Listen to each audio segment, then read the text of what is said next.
Hello, welcome to Life Coaching on the Move. I'm your host, Dawn Fiske.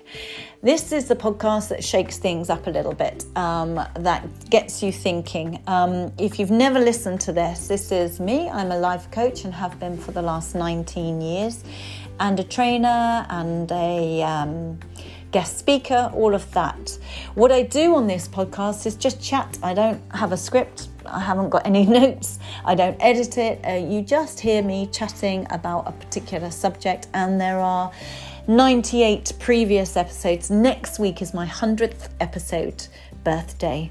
I can't believe I've been doing it for 100 weeks. So we talk about all sorts of subjects, ranging from confidence to stress to goal setting and success and achievement and breaking habits and good mental talk and how to overcome negative talk, all of those sorts of things. So I just chat about a given subject. This week it is Mental Health Awareness Week. So I'm talking about breaking the pattern if we're struggling with a mental health issue or struggling with our well-being, breaking that pattern, how we can do something about it, and drawing on my own experiences down the years of various episodes of struggles that I've had, life struggles that have caused me some difficulties, and how I turned the corner on each of those. And I hope that it's helpful for you or a friend. If it makes you think of someone that you're worried about, then please do let them know about it and share it, or cut and paste a link to it, or put it on your social media. It is a Mental Health Awareness Week, so even if you just want to put this link up as your contribution, it may be exactly what one of your friends needs right now. I hope so. I really, really hope so. And it's good that we're talking about this, and good that we're destigmatizing it, because we're all human and it can affect us at any point, just as physical ailments can affect us at any point. It doesn't make us weak, it makes us human. And we go in and get a little bit of help, and we follow the prescription and we get better. It's exactly the same with mental health, where it can hit any one of us at any point. And we need to find ways to help it. And help each other. So listen to this episode. I hope it's helpful. Please do look at the website. There's some workshops coming up. One starts in 10 days. So don't miss out on that one. It's a good one. And I've changed it this time to be on a Saturday morning, because some people were struggling with working late or putting children to bed. So we're going for the Saturday morning approach on this one. So don't miss out. It's a tiny group to make it safe and friendly, because you need some confidence to sign up, but if it's too large, it will put people off. It'll be too scary. So it's a small group and the numbers go quickly. Anyway, www.milestone-coaching.co.uk. Let's crack on now to this week's episode. I hope it's helpful. Today we're talking about good mental health, good mental well-being, as opposed to struggling with poor mental health. This week it is Mental Health Awareness Week, so you've probably already heard talk of this on the radio, on the news. It's good that it is being raised and discussed, and we're getting more and more comfortable with accepting it and destigmatizing it. So I thought I wouldn't be a good coach if I didn't tackle this subject this week. So here we are. And actually, I love this quote. I thought I would start with a quote. Sometimes I finish with a quote. But this one sort of sums up what I feel. Tough times don't last. Tough people do. And I think, we've all been through a tough time, haven't we, with COVID lately, and the economy and the health worries and the fears and the uncertainties and the missing our family and everything that's been going on. Alcohol use has been going up, and mental health issues have been going up, and teenagers have been struggling, etc. So it is true, isn't it? Tough times don't last. Nothing lasts forever, but tough people do. And this is what I would love if nothing else from today, that you take that. We need to be tough. We need to believe in ourselves and learn resilience strategies, learn to believe in our inner strength. And if we haven't got that, we need to develop it a little bit like a muscle. We need to get stronger at coping with things. Not tell ourselves that we're a wreck and we're rubbish and we're this and we're that and put ourselves down, but instead see where our strengths are, see what we've coped with in the past, how we've done it, and draw on that bank of inner resilience. So also, that was one thing. I wasn't planning to say that, actually. The one thing I was planning to say, though, when I reflect back on the different times I've had in my life where I've struggled with various elements of mental health struggles. Now, I think mental health is just like physical health. We're all human. And we all have, at times, mild ailments, physical ailments that we may be able to sort out ourselves. We may be able to put some ointment on it, or get some over-the-counter treatment for it, or adjust our diet and nutrition for it, or, whatever it is. Equally, we may well have periods of time where we have quite difficult physical health issues and we need to go to an expert. We can't do an ultrasound on ourselves. We can't do blood tests on ourselves. We can't often diagnose ourselves. So we go and seek medical help. If we've got very sore skin and it's cracking and sore and itchy, we need to go and get some help for eczema. If we're struggling to breathe and things like that, we need to go and get help for asthma, and we take whatever they suggest. Now, it may be a combination of over-the-counter things, or adjust our nutrition for the eczema, or adjust our soap powder, get some more sun, etc., etc., as well as take this ointment or this prescription. It may be with the asthma that we try and avoid dust mites or things like that, and smoky environments and environmental things. And de-stress as well, minimise our stress for ourselves. It may be foods that we react with, and we need perhaps an inhaler. So we need whatever the expert prescribes for us. Or if we've got digestive problems and gastritis and things like that, we might need some omeprazole to help us. But we may also need to tweak our nutrition and reduce our stress and things like that. So it can be a combination of treatments, but depending on the severity, it may well be that we need to go and seek help, get a proper diagnosis, get a proper prescription, get proper treatment. And that's all right. We're fine with that, aren't we? We're used to that. We accept that. We don't see ourselves as weak around that. We don't see ourselves as a failure.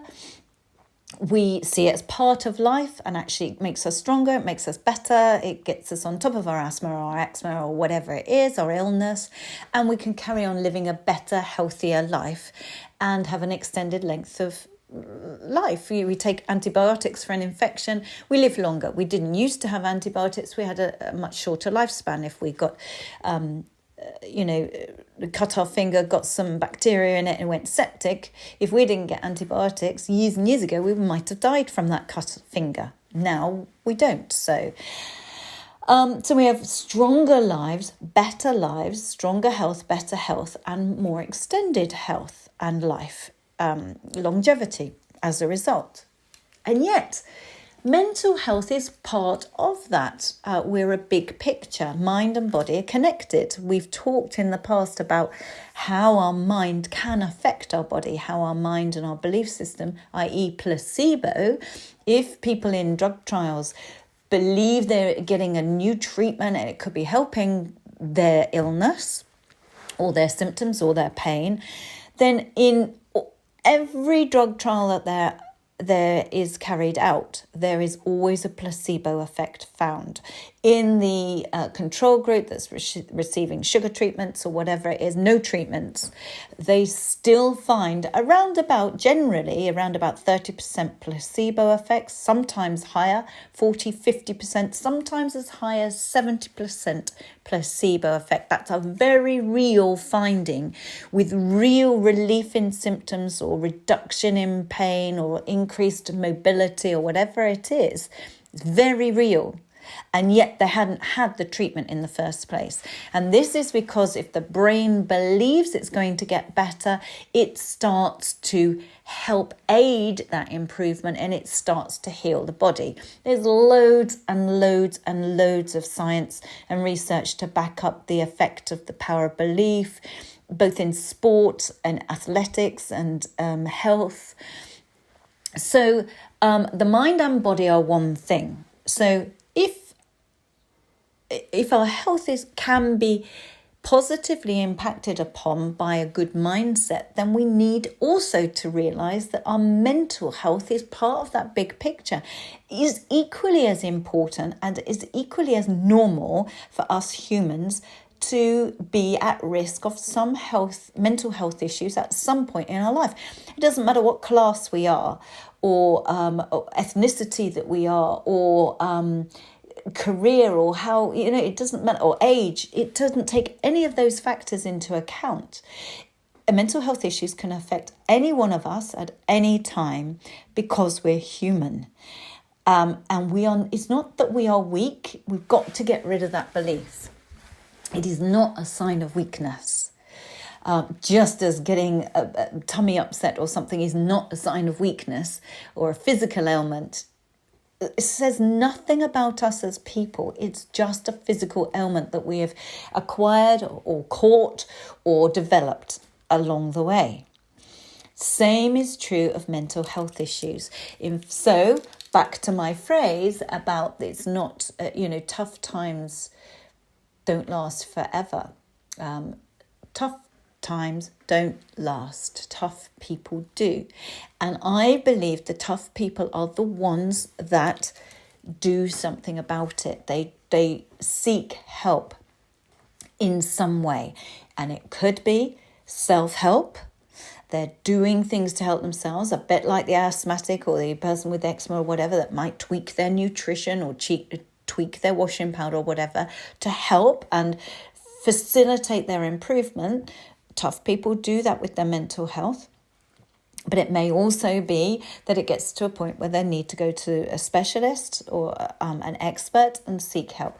Same true with mental health. There may come a point where it is good and strong. It's strength that indicates that someone's prepared to open up about how they're feeling, accept how they're feeling, talk about it, and seek help, whether it's from a best friend or a professional, a coach, a counsellor, a doctor, a charity support group, people struggling with similar feelings, similar circumstances, whatever it is, they are the strong ones that reach out.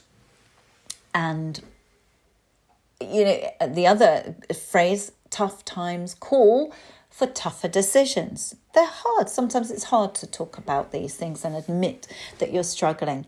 But that's the turning point. When you do that, it can only now get better. So I was thinking this morning when, one of the tough times that I had, I remember, I may or may not have mentioned this on the podcast, was when I became a new second mum. So when the second baby arrived, I had a toddler, one that woke very early. So he was an early riser at 5:15 every morning, slept well through the night, but always woke at 5:15. That was just the way he was. It didn't matter if I put him to bed later. He would still wake up at the same time, but just be grumpy all day.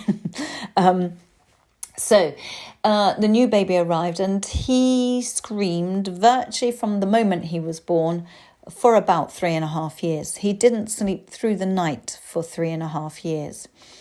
And to say that I was exhausted, depleted, felt a failure, felt desperate, felt alone, very down, shattered, just, I guess, at my wit's end. it was horrendous. I just remember I didn't even really feel on this planet. I was existing and just trudging through treacle. Just every day was a grind. Just getting through every day felt like a bit of an achievement. He literally screamed virtually from the moment he was born. I remember when the midwife looked after him while I went to shower, and I could hear him screaming down the corridor, and that pretty much set out the stall for the next few years. As it transpired, and unbeknown to us for a good while, he was born so quickly that I think his ribs became sort of compressed in on his abdomen. And so eating and digesting and emptying his nappy or filling his nappy, all of that, any bowel, stomach involvement caused him a great deal of pain. So he screamed a lot of the time. Particularly he would scream before food, straight after food, filling his nappy. He would scream the whole time he was ever in a car seat. So every single journey he would scream. He would scream in his cot. We found accidentally that the times he wouldn't scream, it seemed, was when he was with me. But actually, in hindsight, the times he didn't scream were when he was against me in a front carrying papoose kind of mother care type carrying device for babies. So he was against me. I would walk around. I actually, in the end, got to the point where I would just walk around with him like that most of the day. And he would sleep soundly and not cry, or be just looking around or whatever. And I learned to do most things, bar showering, really, with him in that most of the time. And he didn't scream. I thought that was because he was a clingy baby, but babies aren't born clingy. What I didn't realise until we got him... I sought professional help and got him checked and diagnosed and was told that it was his ribs and he would grow out of it as he developed. It would get better, which it did. So I now understood. So that's the first time I sought help. And accidentally had found a coping strategy of him being in one of these carrying things actually relieved his symptoms because he was upright and his ribs seemed to be freer on his stomach and he wasn't in pain. The other place that I found that he would not scream and would be able to sleep, we accidentally found through sheer desperation and exhaustion that he would sleep and be calmer and at peace when he was led on his side against me, sort of feeding all night. I became his human dummy, really. So I broke all my rules, everything you're told not to do, of have them sleeping in your bed, all of that we did because I had to get some sleep to be able to cope with a toddler through the day and a baby. So he was sleeping in with me, but what I didn't realise was it wasn't because he was with me, it was because he was on his side. And of course, you're told as a mum to put them on your back, I think. Was it on my back or the front? I can't remember, whatever it was then, 16 years ago. It certainly wasn't the side. So whatever position it was, I think it was the back, he would scream because he was in pain.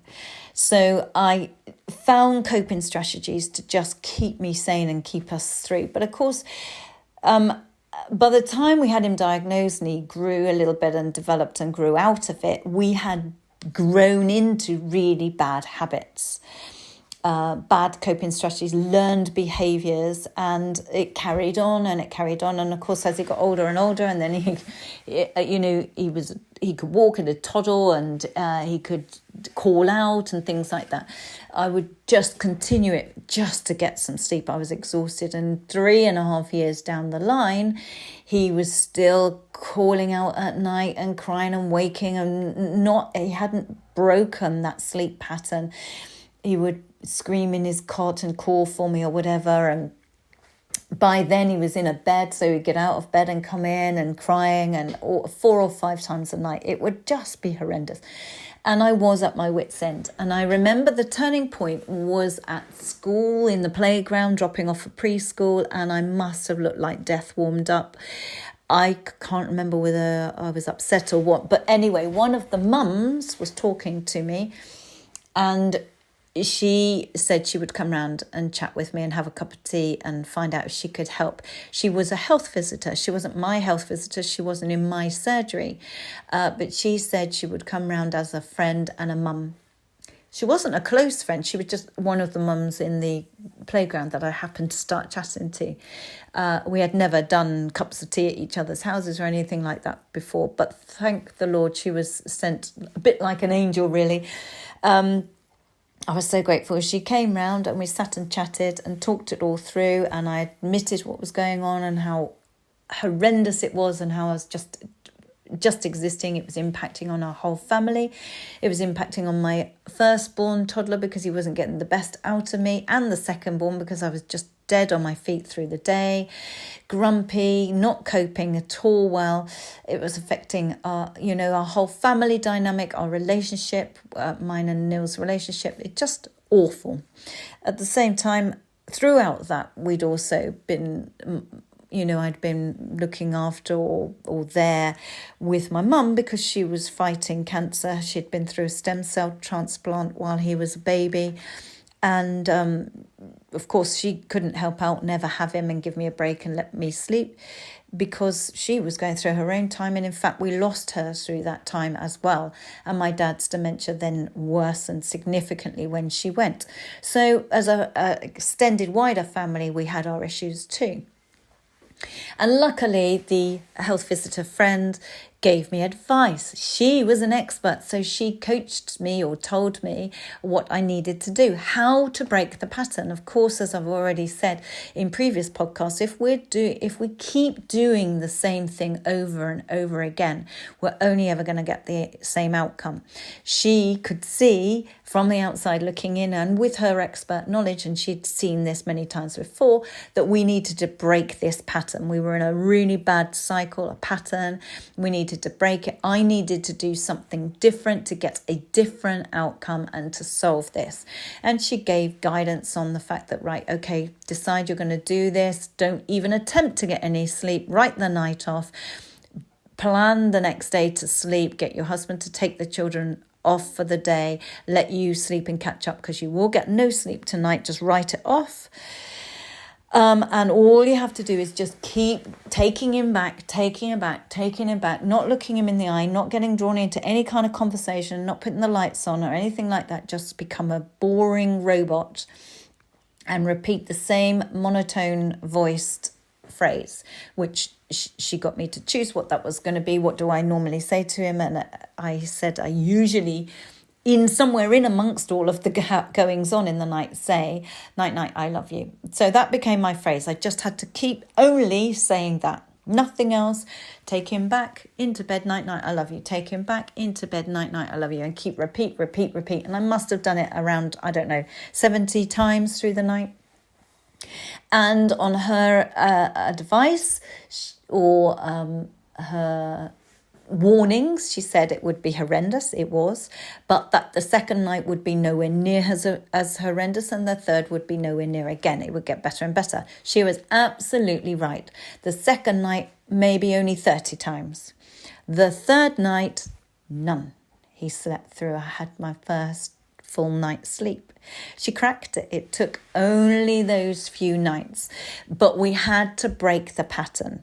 So what I'm trying to say here today in today's podcast is, any one of us get mental health issues. I was very low, very desperate, very depressed, I guess. I don't think it was postnatal depression. It was depression through exhaustion and sleep deprivation and just a feeling of complete and total failure as a parent, a mother. Hopeless. I couldn't see any daylight at the end of the tunnel. It was a despair.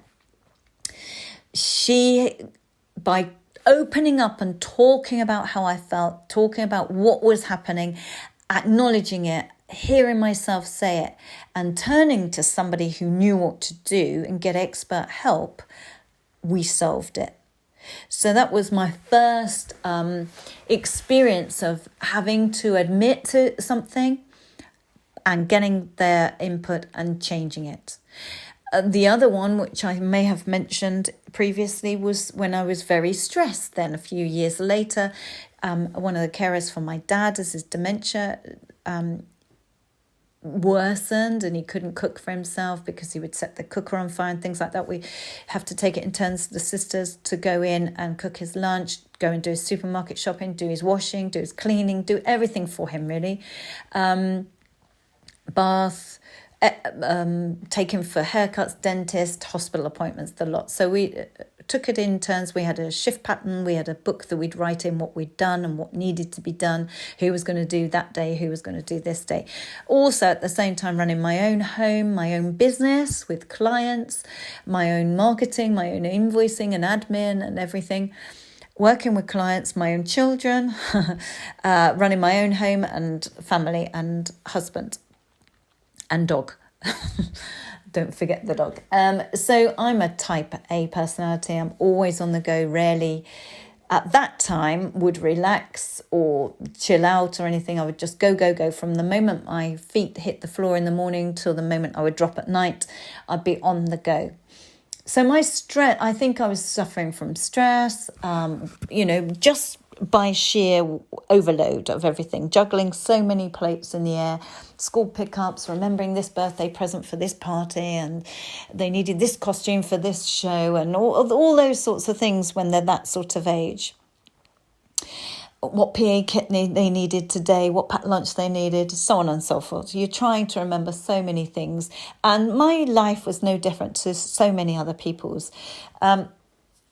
But I was never stopping. I was never relaxing. I was never having me time. I was never chilling out, which, as you know, I firmly and passionately now believe is a must. Isn't selfish. It is selfless, because it means you're looking after you and can then give out to all of those things and people that need from you, because you can't pour from an empty jug.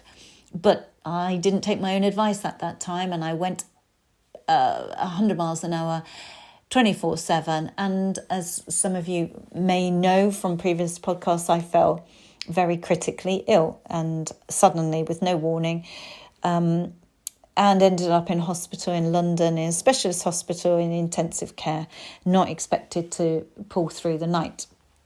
Luckily, I did. Phenomenal care. But that was a real knock on the door for me. That was a real wake-up call that you cannot keep going at that rate. And now I'm a passionate believer in stress management. And I talk about that, and I do. I've got an online advanced program on stress management that is on offer on the website for anybody if they relate to that. I do stress workshops on Zoom and things as well, shorter ones. And I often talk one-to-one with coaching clients about reducing their stress, because it does genuinely impact on our health, our well-being, our sleep, our immune system, everything. I learned a real harsh, painful lesson. And I've seen it with client after client. Something will happen. Something will happen to stop you going at that rate of knots. I know we need to at times, and we can at times, because we've got a great stress system in our body, fight or flight. We're made for some stress, but we're not made for long-term stress. That's when it affects us, when it goes on and on and on and on and on. And we never relieve that stress or manage that stress and reduce it. We have to get it back down to level resting point to function and to have good immune system and good sleep, and all of that is so important. So I learnt that, and I used all of my own tools that I'd used with clients on myself during that time. Once the doctors had started to turn me around medically and respond and to improve, I started to also mentally work with them. And I talk about that in one of the previous episodes, about how I mentally started working with the power of visualization, the power of gratitude, the power of positive mental approach, stress management, all of the tools that I use. I started using on myself, which I'd never really properly ever done. I didn't walk the talk. Is that the right way around that phrase? Anyway, but I do and did as a result of that. So again, that was a time where I needed expert help. I definitely needed expert consultancy there for a long time in the hospital. But afterwards, I also needed all the coaching strategies that I was lucky enough to know and be trained in. As a result of that, and coupled with my own son's issues and surgeries at Great Ormond Street, and the anxiety as a mum of watching your child go through the anaesthetic room and you sitting there waiting for the operation, sat by yourself and waiting to be called, and is everything all right? And I have discussed that before, and the anxiety and the stress of all of that, and the horror of watching him go through what he had to go through 7 different surgeries, and sleeping alongside him in the hospital in a little put-up bed with them in Great Ormond Street. And it's just incredibly anxiety-provoking. Terrifying, actually, is probably the better word. And you want to take it all away as a parent. You don't want your child to have to go through that. You wish it were you. You don't want to worry about them anymore. And as a result of all of those things, I started to really struggle with my own anxiety and have insomnia, and I'd be awake for hours at night and thinking the worst and going to some real dark places in my head. I would have proper panics. My heart would be racing. I didn't think I could swallow. I didn't think I could breathe. And so I went through a time where my anxiety was really crippling, horrible. I used to dread bedtimes. I used to hate the bedroom. So I just the anxiety, once that sets in, that's really actually a horrible downward spiral. It's very, very hard to get on top of because you start getting anxious about suffering from anxiety. So I'd get anxious before bed thinking, please don't let me have another bad night. And I'd go to bed tense and stressed, dreading another bad night. I would just say that I do absolutely wholeheartedly believe that my hormones made that worse, and perimenopausal or menopause definitely affected my sleep, definitely made the insomnia so bad, and the anxiety, all of that I think was definitely not helped by the menopause. And for me, I actually made the decision, weighed up all the risks, and I decided that for me, HRT patches was a way forward because of how much I was. It was awful. The hot sweats, the night sweats, the insomnia, the anxiety, the grumpiness, just everything was horrible. So I made that decision for me, and a lot of those things were hugely improved. But so I sought medical help, or I sought professional help. So every time I've had a patch in my life of mental health struggles, I realise on reflection, the turning point has been when I've accepted it. I've struggled for a long time. It's got bad. Then I've realised I need to do something about this. I've realised I've needed to break the pattern. I need to talk about it, accept it, and find some expert help. And that's been different experts according to whether it was the stress time, the depression time, and the sleeplessness, and with the baby, or whether it was the anxiety. And the turning point for that, so the HRT definitely helped, but also the turning point was when I was talking to my brother-in-law, who's a burly male macho, can't get much more macho than him, having a conversation with him once. So it was a spontaneous, I don't know where it came from, but he started to talk about his own anxiety. And so I realised, well, it's okay then. So I shared mine, and we started to share what thoughts we have, or what we say in our head, and how horrible it is, and the symptoms we get. And we shared experiences, and I realised, God, if he's a builder and a macho, etc., it's all right, and it's okay, and it's acceptable. I'm not judging him or anything like that. I don't, and he's not judging me, putting me down, thinking I'm paranoid or neurotic or anything. And then I started to talk more openly about it and admit it and talk to others about how I was feeling and accepting that many others feel the same. And then I started reading around it, researching it, went to some workshops, webinars, finding out much more about it, talked to the doctor about it, and so on. And I started to get on top of it myself through all the stuff I started to learn from the experts and the research, and tried different strategies, talked about it, and realised the tough people, realised I had to be tough and do something about this. Do things myself, apply strategies such as not giving in at night, distractions, talking about it, calming myself down, accepting it wasn't me, it was my brain trying to feed me those. So I disassociated from those thoughts. I would calm them down. I wouldn't give in to them. I started to try breathing techniques. I did lots of breath work, relaxation work, started yoga, free on YouTube, did more exercise to de-stress, all of those things, everything from buying new pillows, I bathing in Epsom salts. I threw everything at it. And I can say now that I sleep much better. I'm much more in control of my anxiety and my anxious thoughts. Doesn't mean to say I don't get blips and I get stressed and anxious about things. I worry about COVID. I worried about, what if we get COVID? What if...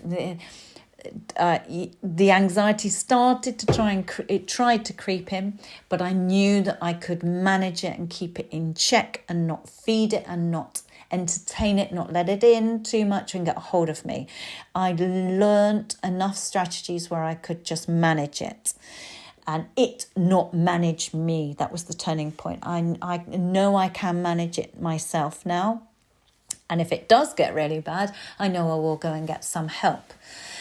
So, if you are struggling with any kind of mental health issues or you're going through a tough time and you're struggling, it is a sign of strength to talk about it, admit it, acknowledge it, allow it, accept it. You are normal, you are human, it's okay.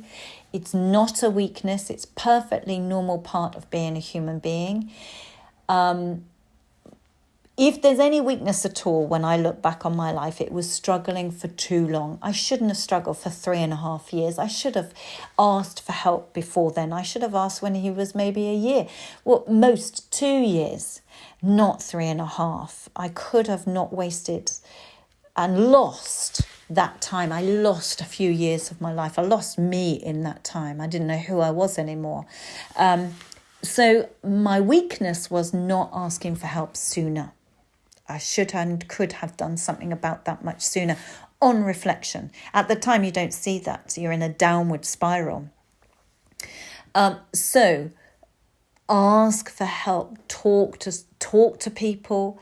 Tell them how you're feeling. Reach out. Know that what you're doing is something to help yourself. Know what you're doing is a sign of strength. The moment I reached out, whether it was to my brother-in-law and talked there, that was the turning point. That day, it all turned for me because I had admitted it. I'd heard it myself say it out loud.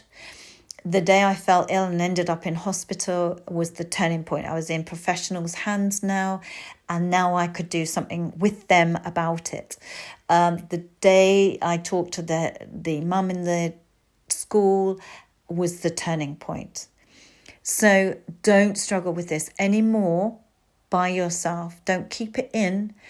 Talk to somebody. There are so many places you can go. You can drop me an email and we could work together. You could phone the Samaritans. You could phone Mind. Even today on the radio, I heard them saying on the BBC website, there is, you can click on it on the BBC website and there is a tab where they've got a whole list of different contacts and addresses and names and numbers of help out there. Or your doctor. or your friend. You just reach out. There's all sorts of charities, there's all sorts of support groups. Just know that you are not alone. And this week, with everybody talking about it, it's going to make it even more safe and less stigmatized. It shouldn't be stigmatized. You wouldn't hold back talking about a kidney illness or your liver's playing up or something like that, or your lungs or your breathing or anything. We go and get help. If our eyes are playing up, we go and see an optician. If we've got a toothache, we go and see a dentist. So go and get help, and it will be the turning point. Before you know it, you will get some strategies or some help that you need. The other thing to remember as well is journaling has been found to be as effective as talking therapies, because you're getting it out and you're recording it, you're getting it out onto paper. There's something about that, and you'll begin to see trends and patterns of your written word.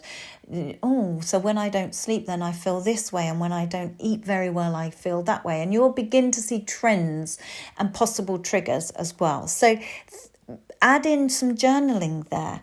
Add in some yoga for de-stress. Add in some exercise for de-stress and better health.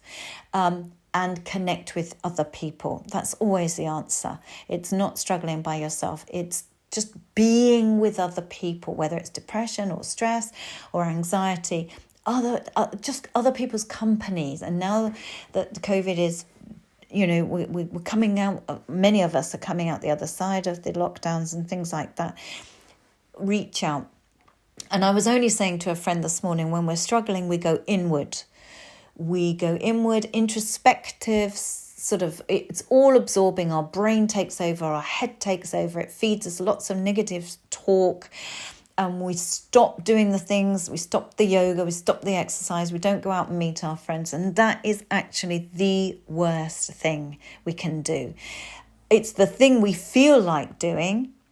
And the irony is, though, if we push through that and make ourselves not give in to that and go out and meet a friend and talk and have company, have contact, make ourselves do that exercise, make ourselves eat better, push through it and be strong and make that tough decision. I've got to get a grip on this. I know I don't feel like exercising, and I know I don't feel like accepting that invitation and meeting my mate. I'm going to make myself do it. You actually ironically feel a lot better afterwards. And once you start to feel a lot better, you are on an upward spiral. So the antidote to this horrible feeling that sometimes we get is to do exactly the opposite of what we believe we feel like doing, because of the way our mindset, our thoughts, the place we find ourselves. If we can do the opposite, make ourselves go outside, make ourselves talk, make ourselves connect and chat, we will feel better sooner. It's the tough people that come through quicker. It's those sorts of tough strategies, pushing ourselves and making ourselves. That's the toughness. That's the strength. We will feel better as a result. So take care, everybody. Have a good week. I hope that's really, really helped. If this makes you think of a friend or a loved one who you feel is struggling, please cut and paste a link to this and send it to them. They may not thank you openly for it because they may not want to admit it, but it may be exactly what they need right now. It may then open the door for them to talk to you about it. Thank you so much for that. And then I've been wanting to tell you, etc., etc. You may then have a cup of tea and talk about it, and it's out in the open, and that was the turning point for them. You just don't know. So, or just put it on your social media and say, if any of my friends are struggling, talk to me, talk to you, but listen to a podcast. If they don't want to listen to this, I'm sure there will be lots and lots of others out there this week. Certainly the news and the BBC are jumping on this, luckily. And there are all sorts of things being put on the TV about it. So hopefully it could be the turning point that many need. So have a really good week. Do feel free to drop me an email or tell your friends too. Dawn@milestone-coaching.co.uk, or visit the website, or direct them to visit the website www.milestone-coaching.co.uk, where there is all sorts of things, including that stress management e-learning program. And some various other workshops, some life skills workshop. Actually, I'm glad I've remembered there is a life skills workshop 7-week program on Zoom starting in 10 days time. It's on a Saturday this time. Normally I do them in the evenings, but I'm trying a Saturday for people who can't make the evenings because of putting children to bed and things like that. So it's a Saturday morning. If you want to have a look at that and sign up, I keep the groups tiny. There are limited spaces because I want it to be friendly and safe. And because it's a confidence and life skills course, which is quite, it takes confidence to join it, a little bit of confidence to join it. I don't want it to be scary and overwhelming for people who lack that inner confidence. So it's a small friendly group. And because of that, the spaces go really quickly. So don't miss out on the spaces. Have a look on the website. You can sign up through the website or email me and I'll send you a program outline for your information. Have a good week. Talk to you on next week's episode of Life Coaching on the Move.